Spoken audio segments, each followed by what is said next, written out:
बोली बोली छठी मैया के कौन कमी न रखबो रोसे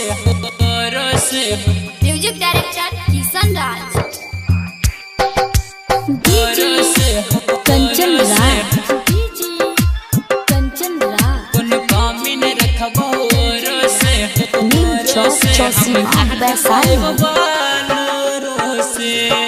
सुनो ना छठी मैया गे सुनो ना छठी मैया गे बना दे बड़का गवैया गे कहै छियौ सुन तोर से कौन कमी न रखबो रोसे हम घाट पैबो बोलो से कौन कमी न रखबो रोसे हम घाट पैबो बोलो से सुनो ना छठी मैया गे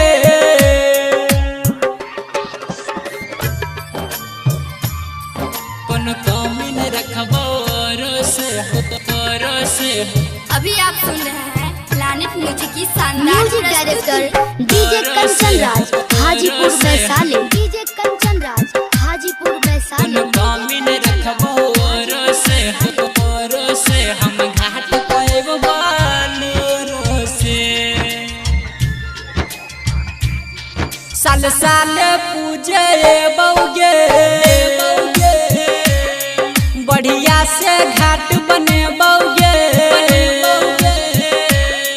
साल साल पूजे बौगे बढ़िया से घाट बने बौगे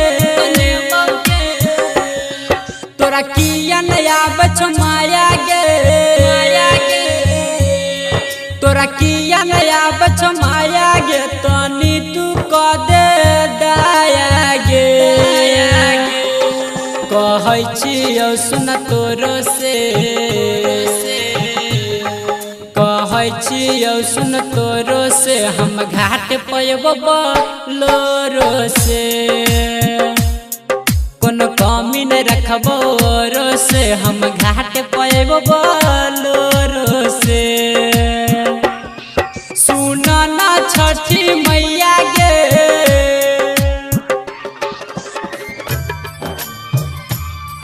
कौन कमी न रखबो रोसे प्लैनेट म्यूजिक दरभंगा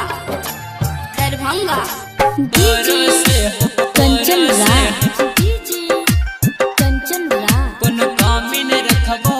रोसे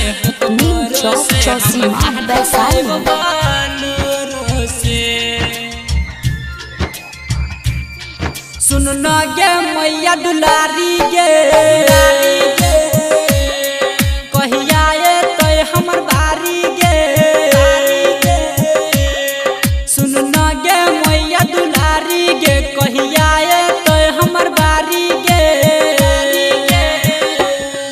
पार क दे रमंज के नैया गे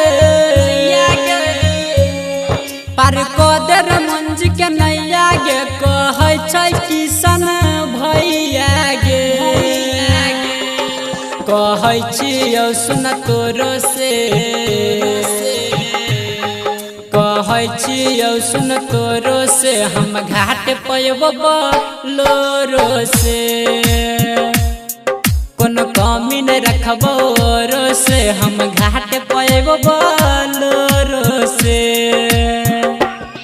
सुनो ना छठी मैया गे प्लैनेट म्यूजिक दरभंगा